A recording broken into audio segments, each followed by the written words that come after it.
Welcome to टैक्यून। आज हम करने जा रहे हैं प्रीवियस ईयर एडवांस क्वेश्चन है 2024 का। चैप्टर है रोटेशनल डायनेमिक्स, है ना। और क्वेश्चन है आपके स्क्रीन के ऊपर, ये रहा। क्वेश्चन क्या है? A disc of mass capital M and radius R is free to rotate about its vertical axis as shown in the figure. A battery operated motor of negligible mass is fixed to this disk at a point on its circumference. Another disk of the same mass and radius R by 2 is fixed to the motor's thin shaft. Initially both the disks are at rest. The motor is switched on so that the smaller disk rotate at a uniform angular speed omega. If the angular speed at which the large disk rotates is omega by n, then the value of n is, है ना। चलिए इस question को समझते हैं। मैं बताता हूँ ये क्वेश्चन का क्या सेंस बन रहा है, ठीक है ना। देखो क्या रहा है। हो ये रहा है कि वो कह रहा है कि ये एक बड़ा डिस्क है, एक छोटा डिस्क है। बोलता है कि जो बड़े डिस्क के सरकमफ्रेंस पे, मतलब कहीं यहाँ पे एक मोटर फिक्स कर दिया और उस मोटर से बांध कर उसके मोटर के शाफ्ट में ही पतली वाली ये छोटी वाली डिस्क लगा दी और वो मोटर को लगा घुमाने। मतलब क्या है, यहाँ पे एक मोटर फिक्स है, ऐसा समझो। यहाँ पे एक मोटर फिक्स्ड है। मोटर मतलब मोटर ठोक दिया है उस डिस्क के ऊपर और मोटर घूम रहा है। मोटर घूम रहा है तो मोटर के साथ कौन सा घूम रहा है? उसका शाफ्ट घूम रहा है। उसके शाफ्ट में क्या लगा दिया? दूसरा डिस्क। और दूसरी डिस्क का रेडियस कितना है? R/2। इस डिस्क का रेडियस है R/2 और इस वाले डिस्क का रेडियस है R। बोलता है अगर मोटर इसे ओमेगा से घुमा रहा है तो बताओ ये जो बड़ा वाला डिस्क घूमेगा उसकी एंगुलर वेलोसिटी क्या होगी, है ना। उस बड़े वाले डिस्क की एंगुलर वेलोसिटी क्या होगी वो पूछा गया है। और वो बोल रहा है कि बड़े वाले डिस्क की जो एंगुलर वेलोसिटी है वो कह रहा है वो खुद ही वो है ω/n। तो चलो इसको मैं ω1 बोल देता हूँ, इसको मैं बोल देता हूँ ω2। ठीक है। Now let's try to understand how to calculate that ω2 if omega is given and n की वैल्यू कैसे आएगी। ये डिस्क है, बिल्कुल सही। अगर आप ध्यान से देखें तो वन लाइन बात अगर हम लोग करें तो देखो, तो मैं इस एक्सिस पे ध्यान देता हूं, इस एक्सिस पे। About this axis can you see that the initial angular momentum was zero because everything was at rest. Now I can see that before and after the motor started, there was no extra torque. There was no extra torque about this axis. इस axis के बाद कोई torque तो create हुआ ही नहीं, तो इस axis के अबाउट एल फाइनल भी क्या होगा? जीरो, है ना। मतलब मैं क्या करने वाला हूं, ये जो एक्सिस है, चलो सपोज इसको मैं बोल देता हूं, ये एक्सिस है अपना 2 और ये है 1 तो मैं क्या कह रहा हूं, about axis 2 angular momentum is conserved, L initial must be equal to L final. और हमें पता है कि एल इनिशियल कितना है? एल इनिशियल 0 है, तो एल फाइनल भी कितना होना चाहिए? As we know that L initial is 0, so L final must be also 0। तो मैं क्या करता हूं, चलो let's try to find the angular momentum after the motor starts rotating. अब मोटर, मान लो कि मोटर जो है ना इस डिस्क को ऐसे घुमा रहा है, तो मोटर इसको ऐसे घुमा रहा है तो ओमेगा इसकी कैसी होगी? ऐसी होगी। तो एंगुलर मोमेंटम का डायरेक्शन किधर? ऊपर हुआ। अब ध्यान से देखो तो ये एक एंगुलर मोमेंटम हो गया इस पे।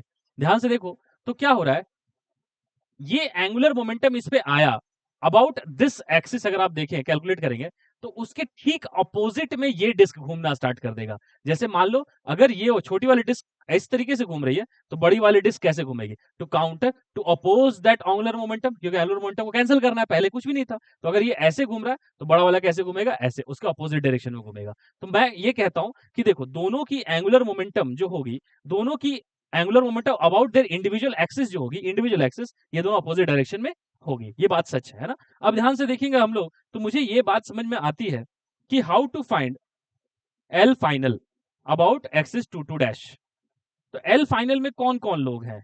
अगर आप ध्यान से देखें तो एल फाइनल में आपको दिखेगा दो लोग हैं एल फाइनल में।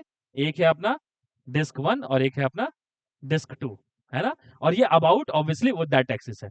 तो अब डिस्क 2 की तो angular momentum about its own axis बड़ा सिंपल है निकालना, बट मैं निकालना चाहता हूं angular momentum of this disc about this axis.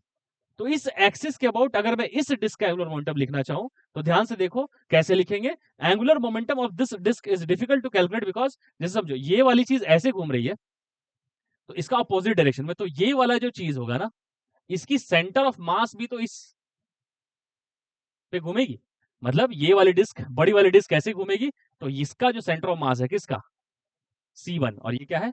C2। तो C1 भी ऐसे ऐसे घूमेगा। तो L1 जब मैं लिखने जाऊंगा तो L1 मैं ऐसे लिखूंगा L, पहली बात तो L with respect to centre of mass plus L of centre of mass. जिसको आता है लिखने वो जानता है कि एंगुलर मोमेंटम लिखने का ये तरीका है। तो मैं कैसे निकालूंगा, देखो चलो L1 निकालते हैं पहले। तो अगर मैं L1 निकालने चलूं तो मुझे ये बात समझ में आती है कि L1 angular momentum of disc 1 with respect to the axis 2 2 dash, है ना, 2 2 डैश। तो देखो L1 क्या लिखा मैंने, L with respect to centre of mass, है ना, हालांकि मैंने लिख दिया, इसकी जरूरत नहीं। देखो L1, देखो angular momentum of disc 1 with respect to its own centre of mass, ये उसका सेंटर ऑफ मास, ये कैसा होगा, आई ओमेगा ना, तो वो कितना होगा, आई ओमेगा। तो चलो लिख देता हूं I1 ओमेगा 1। और angular momentum of centre of मास, मतलब ये वाली जो चीज है ये क्या है, I1 ओमेगा 1। अच्छा, ये angular momentum of centre of मास, इसकी सेंटर ऑफ मास खुद घूम रही है। अब ध्यान से देखो तो, अगर ये ऐसे रोटेट कर रहा है I1 ओमेगा 1, तो देखो तो R क्रॉस V, ये जानते हैं ना आप angular momentum of centre of mass कैसे लिखते हैं, it's M into R C cross V C. तो ध्यान से देखो तो, ये पोजीशन वेक्टर देखो तो, ये है ना आर सी, और ऐसे सेंटर ऑफ मास घूम रहा है, तो क्या डायरेक्शन है देखो, अंदर। तो ये वाला angular momentum with respect to angular momentum of centre of mass क्या होगा, ये होगा कितना, m, उसका मास, डिस्क का मास m, कैपिटल R रेडियस, है ना, velocity of centre of mass. But in दोनों का डायरेक्शन एक दूसरे के अपोजिट होगा, ये माइनस होगा तो ये प्लस होगा। क्यों, क्योंकि इसकी सेंटर ऑफ मास के एंगुलर मोमेंटम अंदर है अबाउट दिस एक्सिस, और इसके angular momentum about it centre mass बाहर है, ऐसा ऊपर, है ना, तो ऊपर और नीचे ऐसे। अब ध्यान से देखो तो ये हो गया अपना I1 ओमेगा 1। तो कैसे लिखेंगे, देखो ये आएगा I1 ओमेगा 1 की जगह मैं क्या लिख सकता हूं, आई कैन राइट, कितना है उसका डिस्क का मोमेंटम फ्रैक्शन होता है mr स्क्वायर बाय 2, तो m into R square by 4 divided by 2, omega दिया हुआ है, ओमेगा माइनस m r, है ना, m r, और सेंटर मास की वेलोसिटी कितनी होगी, ओमेगा बाई n से घूम रहा है, तो omega by n into R, तो omega by n into R. तो ये कितना हो जाएगा बेटा, ये हो जाएगा mr square by 8, mr square by 8 omega minus mr square omega by n, है ना, ये हो गया L1। इसको लॉक करते हैं, L1 निकल गया। देख लो L1 कैसे निकाला मैंने, angular momentum of the disc 1 with respect to axis 2 2 dash, है ना। तो अब ये L1 निकाला, मैं फिर से रिपीट करता हूं, L1 निकालने के लिए मैंने क्या किया, इसकी angular momentum about its own centre of मास, और फिर angular momentum of this complete body about the this axis, centre of मास की एंगुलर मोमेंटम यहां लिखी, ठीक। अब ध्यान से देखो तो आगे की बात, आगे की बात, अब क्या निकालना है मुझे, अब मुझे निकालना है L2। Let's write L2। L2 कितना है, L2 तो सिंपल है, L2 है I2 omega 2, I2 omega 2, I2 कितना है, M R square by 2, omega 2 कितना दिया हुआ, ओमेगा बाई n। अच्छा देखो तो एंगुलर मोमेंटम ऑफ 2 और angular momentum of centre of mass of 1 same he direction में, है ना, मतलब इसको अगर मैंने माइनस दिया है तो इसको भी क्या देना चाहिए, माइनस दूंगा मैं ना, ऐसे। अब इन दोनों का सम क्या होने वाला है, 0, तो इन दोनों का सम को मैं करने वाला हूं 0, लेट्स सी। तो L about 2 2 dash is L1 plus L2 is equal to 0, क्योंकि यही है L फाइनल। आओ देखो L1 कितना है बेटा, minus M R square omega by 2n, minus M R square omega by 2n। अच्छा L2 कितना है, L2 है, देखो L2 है M minus M R square omega by n plus M R square omega by 8, मतलब M R square omega by 8 minus M R square omega by n, यही तो है। इसको सॉल्व करो तो देखो क्या आएगा, इसमें से मैं क्या कर लेता हूं, ये क्या होनी चाहिए, 0 होनी चाहिए, तो चलो कॉमन ले लेते हैं, तो एम आर स्क्वायर कॉमन ले लेते हैं, तो क्या दिखेगा, M R square omega common ले लेते हैं, तो तुम्हें क्या दिखेगा बेटा, ये दिखेगा माइनस 1/2n, है ना, plus 1/8 minus 1/n is equal to 0।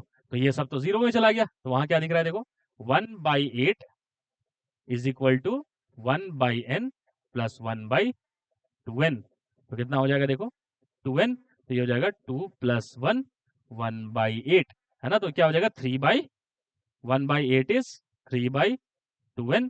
तो देखो क्या आ जाएगा, 2 4 जा, तो क्या आ जाएगा, n इक्वल टू 12, है ना, n इक्वल टू 12। तो बेसिक फिलोसफी आंसर आपको आता हुआ नजर आ रहा है, n equal to 12 answer correct है। ठीक है, बेसिक फिलोसफी में फिर से बता देता हूँ, the net angular momentum about this axis was zero, so it should be zero in the future also. बस मैंने कुछ भी नहीं लिखा है, angular momentum of the complete system after applying the motor on, after switching on the motor about 2 dash लिख दी है, equal to 0 कर दिया है, आपको आंसर आता हुआ नजर आ जाएगा। I hope you have understood. समझ में आया होगा तो आप कमेंट्स में बताएं, नहीं समझ में आया तो भी बताएं। ठीक है, अगर आपको सुनकर अच्छा लगा, ठीक है, तो अगली बार फिर से मिलेंगे नए जोश नए उमंग के साथ। Till then take care, bye.